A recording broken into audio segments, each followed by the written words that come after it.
Okay, chemistry का class शुरू करते हैं। लास्ट क्लास में हमने जो आईयूपीएसी नेम्स होते हैं अलग अलग कंपाउंड्स के, उनको पढ़ा कि किस तरह से आईयूपीएसी रूल्स का यूज करते हुए हम कोई भी कंपाउंड हो उसका नाम लिख सकते हैं। और लास्ट क्लास में जो बेंजीन के सब्स्टिट्यूटेड कंपाउंड्स, बेंजीन के ऊपर कोई सब्स्टिट्यूट लगा हुआ है, जैसे बेंजीन रिंग हमने देखा, और बेंजीन के ऊपर कोई नाइट्रो है, क्लोरो है, मिथाइल है, तो इस तरह के सब्स्टिट्यूट अगर लगे हुए हो तो उनका नाम कैसे लिखा जाए, तो उसके बारे में पूरा लास्ट लेक्चर था। तो इसी के साथ हमने फंक्शनल ग्रुप जो होते हैं अलग अलग, कार्बोक्सिलिक एसिड, एल्डिहाइड, कीटोन्स, उनके बारे में भी जाना और उनके भी नॉमेनक्लेचर हमने सीखे। तो बहुत तरह के फंक्शनल ग्रुप, उनका नॉमेनक्लेचर कैसे किया जाए, ब्रांच चेन अगर हाइड्रोकार्बन हो तो उनका नॉमेनक्लेचर कैसे किया जाए, नाम कैसे लिखा जाए यूपीएससी, तो वो सारा हमने अभी तक पढ़ा है ना। और अब आईयूपीएससी में हालांकि एग्जाम्पल्स और बहुत सारी चीजें हो सकती है, लेकिन आईयूपीएससी में अभी जो हमें केवल इतना ही पढ़ेंगे, और हर चैप्टर जैसे जैसे आगे बढ़ते रहेंगे, जैसे एल्कीन आएगा, एल्काइंस आ गया, फिर 12th क्लास में हेलो एल्कीन्स आएगा, बाद में आपका alcohol, phenol, ether, carboxylic acid, इनके अलग अलग ऑर्गेनिक केमिस्ट्री में चैप्टर्स होते हैं, पूरे एक एक चैप्टर होते हैं। जैसे कार्बोक्सिलिक एसिड था तो कार्बोक्सिलिक एसिड का थोड़ा सा हमने नाम लिख के छोड़ दिया कि भाई ओइक एसिड लगाते हैं वगैरह वगैरह, लेकिन इन सभी के अपने अपने पूरे पूरे चैप्टर्स होते हैं, तो वहां पे एक बार फिर हमें इनका क्या करना होता है, नाम कैसे लिखा जाता है वो सीखना होता है। तो हर चैप्टर में जैसे ही ऑर्गेनिक केमिस्ट्री आगे बढ़ती है, हर चैप्टर में बार बार यही फंक्शनल ग्रुप, बार बार यही चीजें आती रहती है, तो उनके थोड़े बहुत हम नाम वापस रिपीट करते रहेंगे हर चैप्टर। ठीक है, अभी हमने एक ओवरव्यू ले लिया, तो अभी हमने आईपीएससी जो नाम कैसे लिखे जाएं, उनके रूल्स कैसे होते हैं, उनके लिए स्टैंडर्ड जो टेबल्स वगैरह याद करनी होती है वो हमने देखा। अब जो पढ़ने वाले हैं, नेक्स्ट टॉपिक, नया टॉपिक आज हम शुरुआत करेंगे। इस टॉपिक का नाम है आइसोमेरिज्म, हिंदी में इसको बोलते हैं समावयवता। तो आइसोमेरिज्म होता क्या है कि अगर मान लो कोई दो ऐसे कंपाउंड जिनका मॉलिक्यूलर फॉर्मूला तो सेम है, यानी कि उनके अंदर नंबर ऑफ जो एटम्स हो गए, मॉलिक्यूलर फॉर्मूला क्या हो गया कि उनके अंदर कितने atoms, carbon atom, hydrogen atom, oxygen atoms, तो मॉलिक्यूलर फॉर्मूला यानी कि number of atoms, molecular formula same है, लेकिन उनकी जो स्ट्रक्चर है वो अलग है। तो ऐसे जो मॉलिक्यूल्स हैं वो क्या कहलाते हैं, आइसोमेरिज्म कहलाते हैं, है ना, आइसोमर्स कहलाते हैं, एक दूसरे के समावयवी कहलाते हैं, जिनका मॉलिक्यूलर फॉर्मूला तो सेम है ना, कि कितने मॉलिक्यूल के अंदर कितने एटम्स वगैरह है वो तो सारा सेम है दोनों का, लेकिन उनका जो स्ट्रक्चर है वो अलग अलग हो, तो ऐसे मॉलिक्यूल्स क्या कहलाते हैं, आइसोमर्स कहलाते हैं, और ऐसी प्रॉपर्टी जो है वो आइसोमेरिज्म कहलाती है। ठीक है, तो आज अपन नया एक टॉपिक शुरू करने वाले हैं, और ये काफी बढ़िया टॉपिक है, इसमें बहुत सारी चीजें हमें अच्छी अच्छी सीखने को मिलेगी। तो आज अपन नया टॉपिक शुरू करते हैं, आइसोमेरिज्म। आइसोमेरिज्म, हिंदी में इसको बोलते हैं समावयवता, समावयवता। ठीक है, आइसोमेरिज्म। तो आइसोमेरिज्म क्या होता है, सबसे पहले प्रॉपर्टी डिफाइन करते हैं, जैसे मैं एग्जांपल भी ले सकता हूँ। जैसे एग्जांपल के तौर पे ये हो गया हमारा कोई कंपाउंड CH3 CH2 CH2OH, यहाँ पे OH लगा हुआ है ना। अब ये क्या हो गया, ये हो गया प्रोपेनॉल हो गया ना, प्रोपेन वन ऑल है, 3 कार्बन है, प्रोप एन, और एक पे अल्कोहल जुड़ा है, तो प्रोपेनॉल हो गया इसका नाम।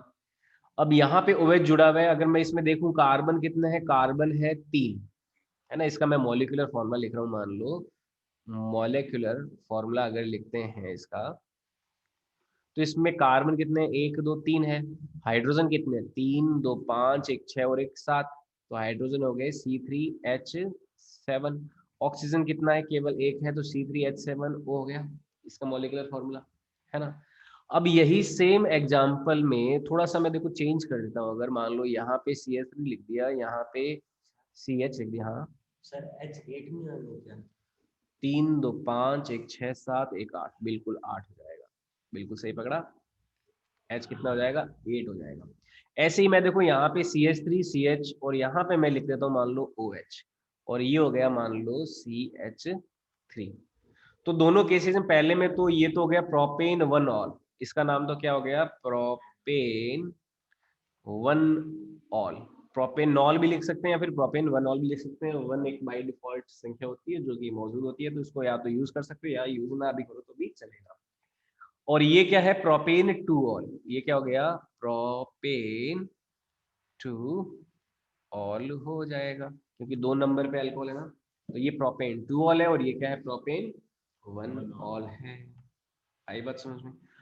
अब इसका अगर मैं मॉलिक्यूलर फॉर्मूला देखता हूं तो इसमें भी कार्बन कितने हैं, 3, हाइड्रोजन कितने काउंट करके बताओ, 3 3 6 7 8, ऑक्सीजन कितने हैं, एक है। तो क्या दोनों का मॉलिक्यूलर फॉर्मूला सेम नहीं है, तो दोनों का मॉलिक्यूलर फॉर्मूला सेम है पर दोनों की स्ट्रक्चर क्या है, अलग अलग है। तो ये दोनों एक दूसरे के क्या कहलाते हैं, आइसोमर्स कहलाते हैं, समावयवी कहलाते हैं। तो आइसोमेरिज्म क्या होती है, ठीक है, आइसोमेरिज्म क्या होती है, if two molecules, if two molecules have same molecular formula, same molecular formula but different structure, different structure, यदि कोई दो अणुओं के समान आणविक सूत्र हैं परंतु उनकी संरचना भिन्न है, have different structure, then molecules are called isomers, isomers, ठीक है, समावयवी। तो इन दोनों को क्या बोलेंगे, एक दूसरे के आइसोमर्स बोलेंगे, समावयवी बोलेंगे। और ये जो प्रॉपर्टी है, इस प्रॉपर्टी को क्या बोलेंगे हम, आइसोमेरिज्म बोलेंगे। This property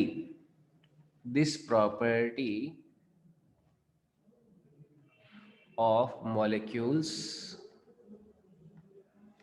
is called isomerism, is called isomerism। तो ये जो प्रॉपर्टी होती है इसको हम क्या बोलते हैं, आइसोमेरिज्म बोलते हैं। तो आइसोमर्स एक दूसरे के कहलाएंगे अगर मॉलिक्यूलर फॉर्मूला सेम है, ठीक है, और उनका जो स्ट्रक्चर है वो डिफरेंट है, तो एक दूसरे के क्या कहलाते हैं, वो आइसोमर्स कहलाते हैं। आई बात समझ में। तो ये यहाँ तक हमें ध्यान रखना है, पहली बात तो ये होगी। तो ये आइसोमेरिज्म होती है। अब आइसोमेरिज्म क्या यही होती है कि भाई OH यहाँ पे लगा हुआ है फिर OH यहाँ पे लगा दिया, तो आइसोमेरिज्म के भी कई तरह के टाइप्स होते हैं। तो आइसोमेरिज्म के भी कई टाइप होते हैं, अपन टाइप्स ऑफ आइसोमेरिज्म लेंगे और आइसोमेरिज्म के टाइप्स के लिए अपन एक चार्ट बनाएंगे आइसोमेरिज्म का। आइसोमेरिज्म जो है वो मेनली अगर ब्रॉड लेवल पे बांटे तो 2 तरह की होती है आइसोमेरिज्म। तो मैं यहाँ पे आइसोमेरिज्म का एक चार्ट बनाता हूँ, आइसोमेरिज्म, समावयवता। तो आइसोमेरिज्म जो होती है मेनली 2 तरह की होती है, 2 टाइप्स की होती है। कौन कौन सी होती है लेंगे यहाँ पे, मेनली आइसोमेरिज्म 2 तरह की होती है। एक तो होती है स्ट्रक्चरल आइसोमेरिज्म और एक होती है स्टीरियो आइसोमेरिज्म, ठीक है। एक तो होती है structural isomerism, structural isomerism, Hindi में इसको बोलते हैं ज्यामितीय समावयवता, ज्यामितीय समावयवता। पहला टाइप तो क्या होता है, स्ट्रक्चरल आइसोमेरिज्म होता है, और जो दूसरा टाइप होता है वो होता है स्टीरियो आइसोमेरिज्म, ठीक है। ये 2 टाइप होते हैं आइसोमेरिज्म के, स्टीरियो आइसोमेरिज्म। इसको बोलते हैं विन्यास या प्रकाशीय समावयवता, विन्यासित समावयवता, ठीक है। और स्ट्रक्चरल आइसोमेरिज्म जो होते हैं इनके भी अलग अलग टाइप ले सकते हैं अपन। स्ट्रक्चरल आइसोमेरिज्म के भी अलग अलग टाइप होते हैं, तो उनको लेते हैं।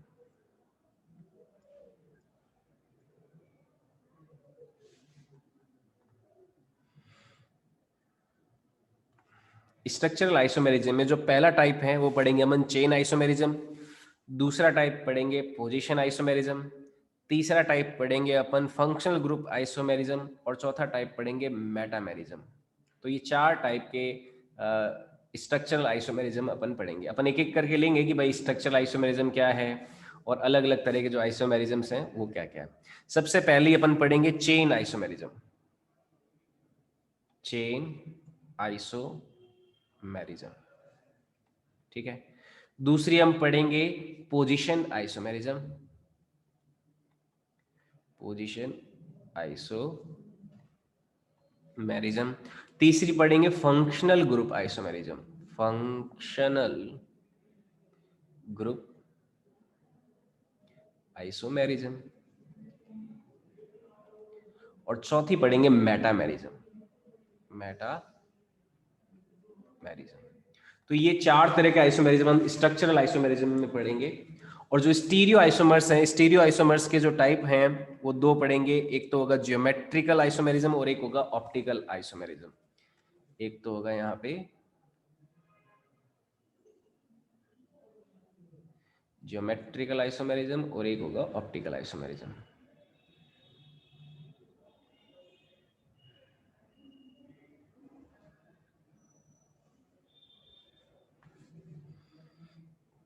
एक तो पढ़ेंगे ज्योमेट्रिकल आइसोमेरिज्म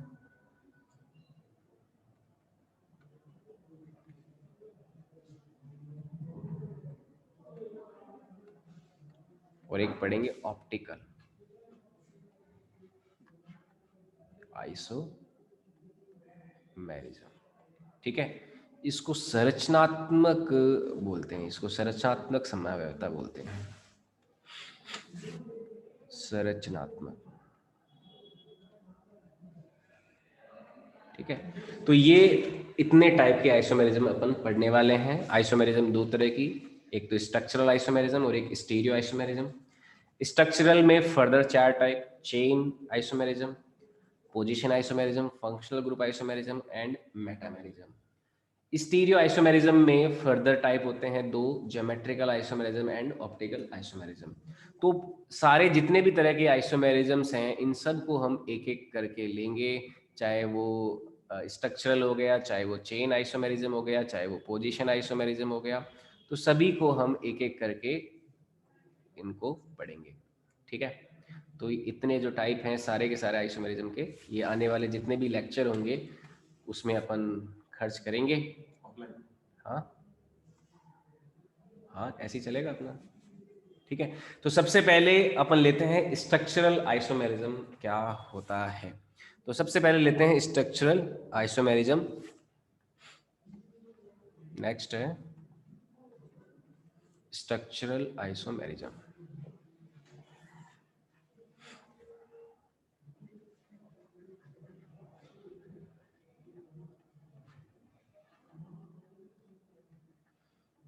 स्ट्रक्चरल आइसोमेरिज्म, तो स्ट्रक्चरल आइसोमेरिज्म जैसे नाम से पता चलता है कि ऐसे कंपाउंड्स जिनका मॉलिक्यूलर फॉर्मूला तो सेम होता है लेकिन उनका जो स्ट्रक्चर होगा वो डिफरेंट होता है, तो वो स्ट्रक्चरल आइसोमर्स कहलाते हैं, ठीक है। वो सेम ही बात जो पहले अपन आइसोमेरिज्म के लिए यूज की थी।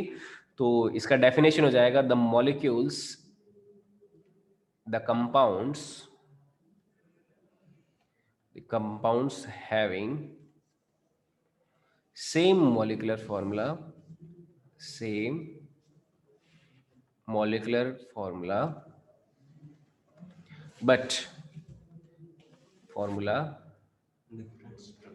but different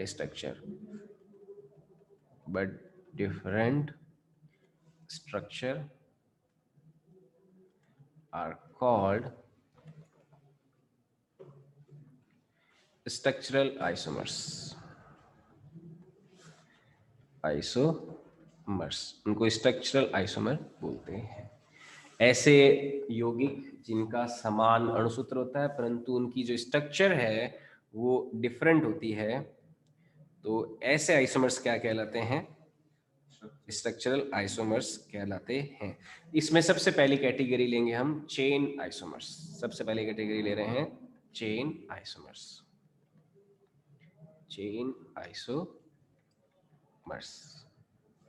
तो चेन आइसोमर्स देखो क्या होते हैं, अगर 2 कंपाउंड सिमिलर मॉलिक्यूलर फॉर्मूला है लेकिन उनका कार्बन स्कैटलन जो है, कार्बन का जो स्कैटलन है यानी कि कार्बन जो है वो अलग अलग तरह से जुड़े हुए अगर हो तो ऐसे आइसोमर्स क्या कहलाते हैं, चेन आइसोमर्स कहलाते हैं.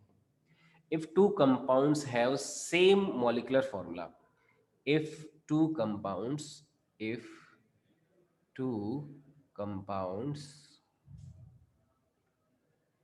have same molecular formula but their carbon scattering their carbon scattering skeleton क्या होता है इसको समझाएंगे, ढांचा है ना. Skeleton is bonded differently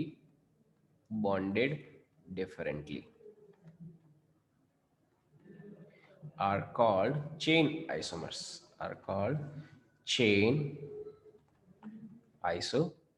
example से समझ में आएगा कि चेन आइसोमर्स क्या है. ऐसे आइसोमर्स जिनका मॉलिक्यूलर फॉर्मूला तो सेम है लेकिन उनका जो कार्बन का जो अटैचमेंट है, कार्बन जैसे जुड़े हुए हैं वो अलग तरह से जुड़े हुए हैं, तो ये क्या होते हैं, अपने चेन आइसोमर्स होते हैं. एग्जाम्पल लेते हैं. देखो एग्जाम्पल के तौर पे हमारा कोई मॉलिक्यूलर फॉर्मूला है C5H12 की बात करते हैं तो 5 कार्बन है, 12 हाइड्रोजन है. अब देखो C5H12 का जो स्ट्रक्चर है वो डिफरेंट तरीके के हो सकते हैं. क्या क्या स्ट्रक्चर हो सकते हैं, मान लो मैं पहली स्ट्रक्चर तो बना दिया normal pentane, CH3 CH2 CH2 CH2 और CH3. आप चेक कर सकते हो कार्बन कितने, 1 2 3 4 5 कार्बन है. हाइड्रोजन कितने, 3 2 5 2 7 2 9 और 3 12. तो ये तो क्या हो गया, केवल सिंपल पेंटेन हो गया. तो ये जो सिंपल पेंटेन है इसका फॉर्मूला क्या है, C5H12 है ना. अब ऐसे ही देखो मैं दूसरा और बना दूं, मान लो मैं इस तरह से इसको ले लूं CH3 CH और यहाँ पे लगा दिया मैंने CH3 और यहाँ पे लगा दिया कोई CH2, फिर यहाँ पे लगा दिया CH2 या फिर यहाँ पे लगा देंगे CH3. तो कितने कार्बन है, 1 2 3 4 5 कार्बन है. हाइड्रोजन कितने, 3 3 6 और 3 9, 1 10 और 2 12. क्या मॉलिक्यूलर फॉर्मूला सेम नहीं है. तो ये क्या हो गया हमारा, ये हो गया हमारा आइसोपेंटेन है ना. इसका नाम हमने देखा था, कॉमन नेम क्या होता था, आइसोपेंटेन. तो ये आइसोपेंटेन हो गया. तो ये पेंटेन और ये आइसोपेंटेन दोनों क्या है, सेम ही है नाम है ना. दोनों का मॉलिक्यूलर फॉर्मूला क्या हो गया, सेम हो गया, लेकिन उनका जो कार्बन के बीच में जो बॉन्ड बन रहा है उसका स्कैटलन, उसका ढांचा, स्कैटलन जैसे अपने शरीर का जो हड्डियों का ढांचा है उसको हड्डियों का स्कैटलन बोलते हैं है ना. तो उसी तरह से जब हाइड्रोकार्बन बन रहा है तो उस समय कार्बन और कार्बन के बीच के जो बॉन्ड्स किस तरह से अरेंज्ड है वो एक डिफरेंट है, इसमें अलग तरह से, इसमें अलग तरह से है. तो ये दोनों का स्कैटलन जो है, बेसिक ढांचा जो है वो डिफरेंट है. तो ये एक दूसरे के क्या आइसोमर्स कहलाते हैं, चेन आइसोमर्स कहलाते हैं.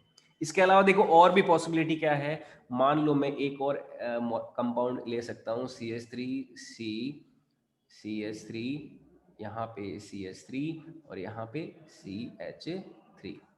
इसको बोलते हैं नियोपेंटेन. ठीक है, इसका कॉमन नेम होता है नियोपेंटेन. हमने बनाया था ना नियोपेंटेल, आइसोपेंटेल, IUPAC में जब नाम सीख रहे थे हम, इसको नियोपेंटेन बोलते हैं. हालांकि IUPAC नेम भी बना सकते हो. अब यहाँ पे भी देखो कार्बन 3 2 5, हाइड्रोजन 3 3 6 3 9 3 12. तो क्या सेम नहीं है C5H12. तो C5H12 के हम इतने सारे टाइप बना सकते हैं. इतने टाइप के हम क्या कर सकते हैं, इसमें स्ट्रक्चर्स बना सकते हैं. एक ये बना सकते हैं, एक ये भी बना सकते हैं और एक ये भी बना सकते हैं. तो इन तीनों का क्या है, स्कैटलन डिफरेंट है पर मॉलिक्यूलर फॉर्मूला सेम है. स्कैटलन डिफरेंट हो गया ना कि किस तरह से कार्बन कार्बन के बीच में बॉन्ड पाया जाता है. तो ये तीनों क्या हो गए, एक दूसरे के चेन आइसोमर्स हो जाएंगे. ठीक है, तो all above three compounds have same molecular formula,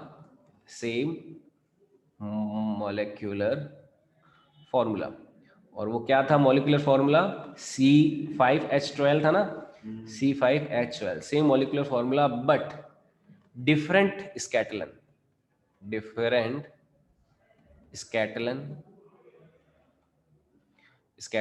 for carbon bonds.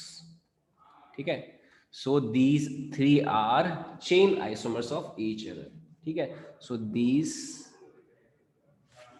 three are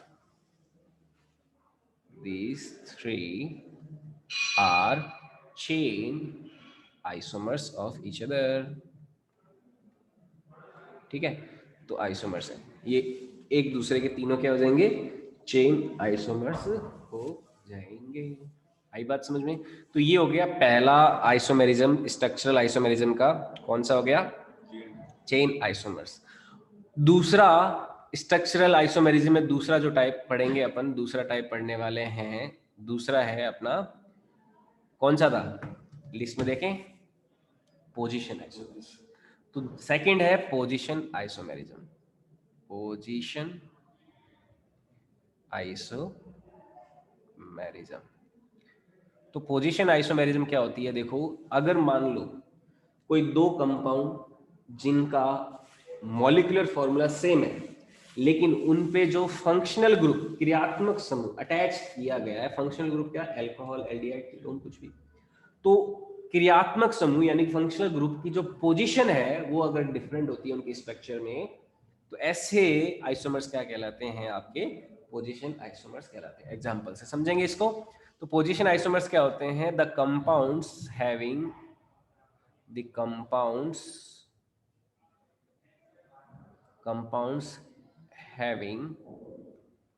same molecular formula but in their structure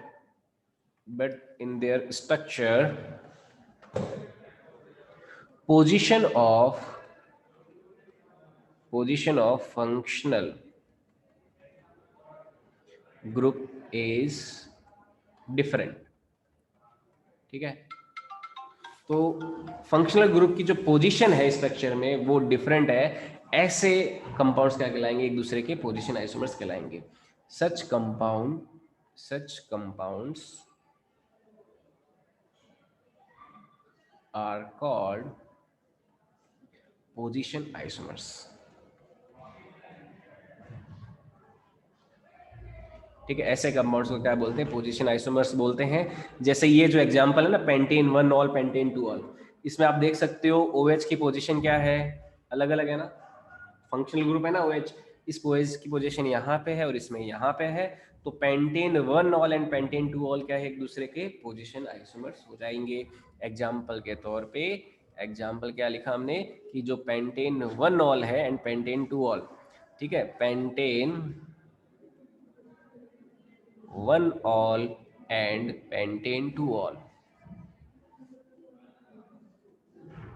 all are position isomers। ठीक है, मैं वापस उसी को ही बना देता हूं। कैसे है? जैसे पेंटेन 1 ऑल क्या आया था स्ट्रक्चर, CH3 CH2 CH2OH, ये तो पेंटेन 1 ऑल का स्ट्रक्चर हो गया, और पेंटेन 2 ऑल का CH3 CH और ये OH और यहाँ पे ये CH3 हो गया। तो दोनों के मॉलिक्यूलर फॉर्मूला सेम ही है। क्या है ये? इसका हो गया C3H कितना था? H कितना? 3 2 5 2 7 और 1 8 था ना, C3H8O, और इसका भी मॉलिक्यूलर फॉर्मूला C3H8O। तो ये एक दूसरे के क्या है? पोजीशन आइसोमर्स है। ठीक है, क्यों है पोजीशन आइसोमर्स? क्योंकि दोनों के अंदर जो फंक्शनल ग्रुप पाया गया है, उस फंक्शनल ग्रुप का पोजीशन जो है वो डिफरेंट है, इसलिए एक दूसरे के क्या है? फंक्शनल आइसोमर्स है। और देखो एग्जांपल लेते हैं, जैसे और एग्जांपल के तौर पे एग्जांपल लिया CH3 CH2 C double bond O CH2 CH3, एक तो ये कंपाउंड हो गया, इसको हम बोल सकते हैं 1 2 3 4 5, तो 3 ये हो गया, 3 2 5 है, तो पेंटेन 3 ऑन हो जाएगा, ये कीटोन है ना, ये क्या है, ये कीटोन है, और कीटोन के केस में सफिक्स लगता है ऑन, तो इसका आईयूपीएसी नेम तो हो जाएगा पेंटेन 1 2 3 3 ऑन, ये पेंटेन 3 ऑन हो जाएगा इसका आईयूपीएसी नेम। अब देखो इस कीटोन को यहां से उठा के यहां पे ले आऊं अगर मैं, तो ये हो जाएगा CH3 CH, और ये हो जाएगा डबल बॉन्ड O, और ये हो जाएगा CH2, यहाँ पे CH2 ले लिया, और यहाँ पे फिर CH2 ले लिया, और यहाँ पे CH3 ले लिया। इसका नाम हो जाएगा पेंटेन, 2 नंबर पोजीशन पे कीटोन है, तो पेंटेन 2 ऑन हो जाएगा। ठीक है, ये हो जाएगा पेंटेन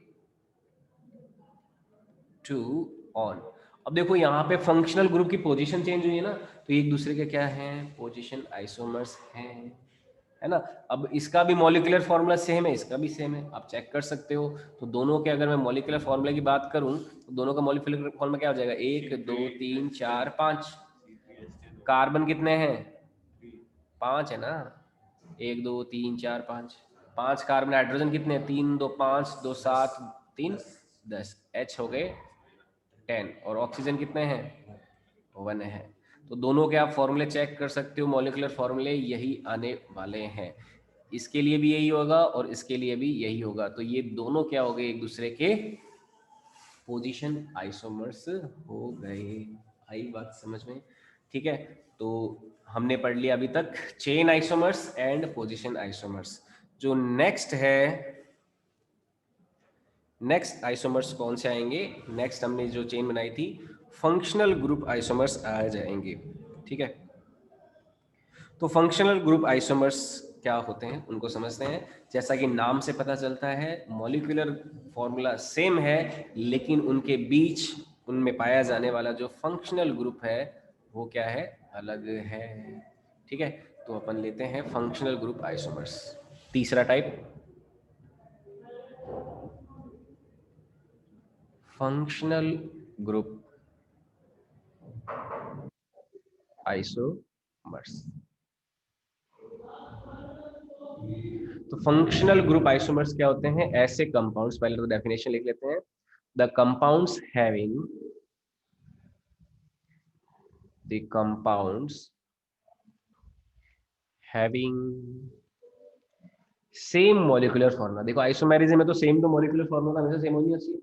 तो compounds having same molecular formula, molecular formula but different functional group, different functional group are called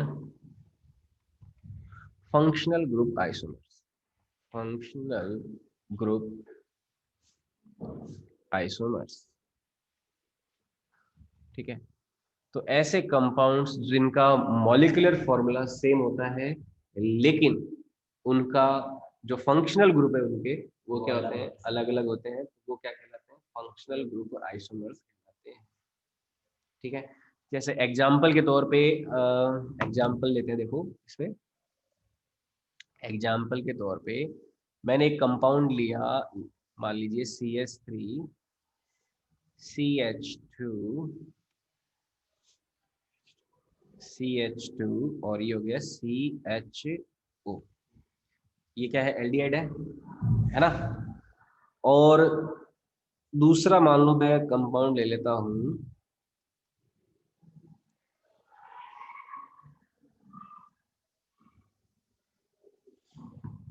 मैं दूसरा कंपाउंड ले लेता हूं, मान लो यहाँ पे CH3 CH2 C double bond O, और यहाँ पे हो जाता है CH3।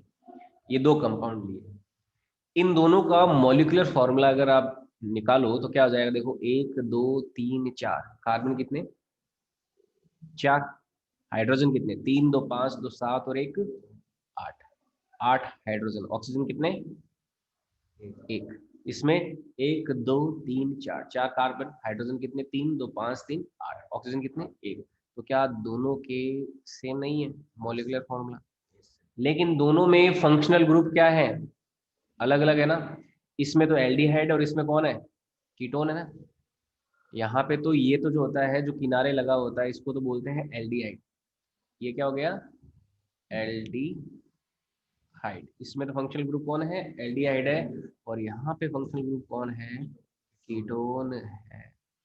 ठीक है, तो एल्डिहाइड और कीटोन दोनों में क्या हो गए, फंक्शनल ग्रुप अलग अलग हो गए लेकिन दोनों के फॉर्मूले क्या है, सेम है। तो ऐसे जो कंपाउंड्स होते हैं वो क्या कहलाते हैं, एक दूसरे के फंक्शनल ग्रुप आइसोमर्स कहलाते। आई बात समझ में। तो ये होता है फंक्शनल ग्रुप आइसोमर्स। क्लियर है, कोई डाउट नहीं है। ठीक है, तो इस तरह से हम फंक्शनल ग्रुप आइसोमर्स को पहचान सकते हैं। एल्डिहाइड और कीटोन में हमेशा ये लगभग पाया ही जाता है। आप दूसरे एग्जांपल्स भी ले सकते हो, एल्डिहाइड और कीटोन में होगा। लास्ट टाइप जो पढ़ते हैं आइसोमेरिज्म का वो होता है मेटामेरिज्म। लास्ट लेते हैं स्ट्रक्चरल में मेटामेरिज्म। मेटामेरिज्म मेटामेरिज्म देखो क्या होता है। मेटामेरिज्म होता है कि अगर मान लो, अगर ईथर हम कंपाउंड में, ईथर में क्या होता है, एक ऑक्सीजन होता है, ऑक्सीजन के इधर एल्किल ग्रुप और इधर एल्किल ग्रुप, दोनों तरफ एल्किल ग्रुप होते हैं, बीच में ऑक्सीजन होता है। तो ईथर के दोनों साइड में एल्किल ग्रुप इस तरह से हैं कि ओवरऑल उस ईथर का मॉलिक्यूलर फॉर्मूला तो सेम है, लेकिन लेकिन दोनों तरफ जो एल्किल ग्रुप है वो अलग अलग है। तो ये जो ईथर की प्रॉपर्टी होती है, ईथर में जो पाई जाने वाली आइसोमेरिज्म, इसको मेटामेरिज्म बोलते हैं। जैसे मैं एग्जांपल से समझाता हूँ। एग्जांपल के तौर पे जैसे ईथर लिया हमने, कोई CH3 CH2O CH2 CH3, एक ये कंपाउंड ले लिया। अब देखो इस पूरे पार्ट को इधर मैं भेज दूं तो ये हो जाएगा CH3O CH2 CH2 CH3। तो दोनों में देखो नंबर ऑफ कार्बन सेम है। अगर मैं नंबर ऑफ कार्बन देखूं दोनों के, तो इसमें नंबर ऑफ कार्बन कितने, 1 2 3 4, कार्बन कितने हो गए, 4। तो C तो हो गया 4। हाइड्रोजन कितने, 3 2 5 2 7 और 3 10, हाइड्रोजन हो गए 10। ऑक्सीजन कितना, 1। तो C4H10 हो गया। इसमें देखो 1 2 3 4, 3 2 5 2 7 3 10 और 1। क्या दोनों के सेम नहीं है, मॉलिक्यूलर फॉर्मूला सेम है ना। लेकिन फिर भी इनमें जो ईथर के इधर तो है एल इथाइल, इधर भी है इथाइल, इधर है मिथाइल और इधर है प्रोपाइल। इसका अगर नाम लिखें तो ये तो हो गया एथॉक्सी एथेन। इसका नाम जो होता है वो होता है एथॉक्सी एथेन। एथॉक्सी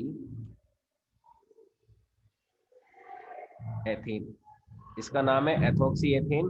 और इसका हो जाएगा methoxy propane.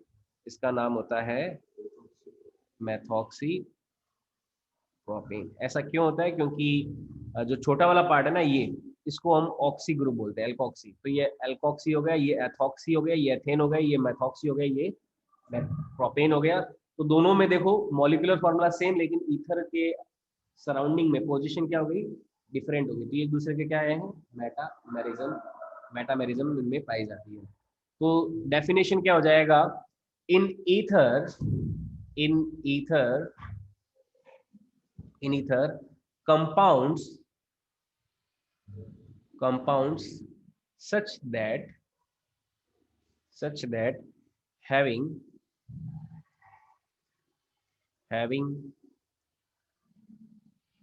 same molecular formula, in ether compounds such that having same molecular formula, but there are different alkyls surrounding to oxygen atom, but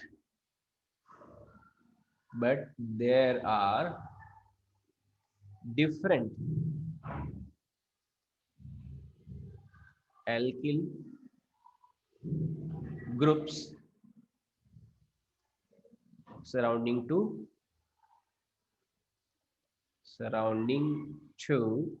oxygen. तो ईथर में ऐसे दो कंपाउंड जिनका मॉलिक्यूलर फॉर्मूला तो क्या है, सेम है।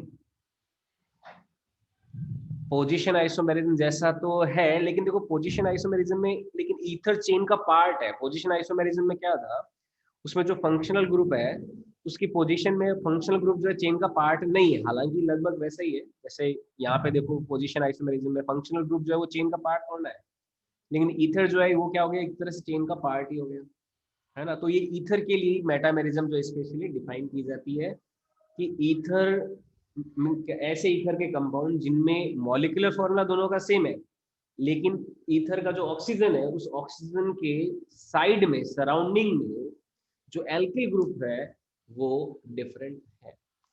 जैसे यहाँ पे इथाइल इथाइल है, लेकिन यहाँ पे मिथाइल और यहाँ पे प्रोपाइल है। तो इस वजह से ये दोनों एक दूसरे के क्या है, मेटामर्स है, मेटामेरिज्म पाई जा रही है। तो मेटामेरिज्म समझ में आई, ईथर के लिए है, इस तरह से डिफाइन करते हैं। तो ये अपना पूरा क्लासिफिकेशन था आइसोमेरिज्म पे। स्ट्रक्चरल आइसोमेरिज्म 4 तरह के, chain, position, functional and metamerism. Chain में क्या कि भाई मॉलिक्यूलर फॉर्मूला सेम, लेकिन उनके अंदर जो कार्बन कार्बन बॉन्डिंग का जो स्कैटलन है वो डिफरेंट है ना। जैसे हमने यहाँ पे देखा इसके बारे में, कार्बन कार्बन का स्कैटलन डिफरेंट हो तो ये क्या कहलाते हैं, एक दूसरे के चेन आइसोमर्स कहलाते हैं। पोजीशन आइसोमेरिज्म में क्या था कि भाई मॉलिक्यूलर फॉर्मूला सेम, लेकिन जो फंक्शनल ग्रुप है उसकी पोजीशन डिफरेंट है, तो ये पोजीशन आइसोमर्स कहलाते हैं। फिर नेक्स्ट हमने ये भी एग्जांपल लिया, फिर फंक्शनल ग्रुप आइसोमेरिज्म क्या होगा कि दोनों के मॉलिक्यूलर फॉर्मूला सेम, लेकिन उनके अंदर फंक्शनल ग्रुप जो है वो क्या है, डिफरेंट है, तो ये क्या कहलाते हैं, एक दूसरे के फंक्शनल आइसोमर्स कहलाते हैं। मेटामेरिज्म में क्या कि दोनों कंपाउंड्स के molecular formula same, but ether का जो ऑक्सीजन है उसके रिलेटिव में एल्किल ग्रुप जो है सराउंडिंग वाले वो डिफरेंट है, तो ऐसे क्या कहलाते हैं, मेटामर्स कहलाते हैं एक दूसरे के। आई बात समझ में। तो इस तरह से हमारा स्ट्रक्चरल आइसोमेरिज्म भी पूरा होता है, और फिर अपन लेंगे नेक्स्ट स्टीरियो आइसोमेरिज्म। ठीक है, तो ये यहाँ तक अपन को ध्यान में रखना है। तो अभी क्लास का टाइम हो चुका है, तो अभी आज के लिए इतना ही रखेंगे, और यहाँ से आगे अपन लेंगे नेक्स्ट क्लास।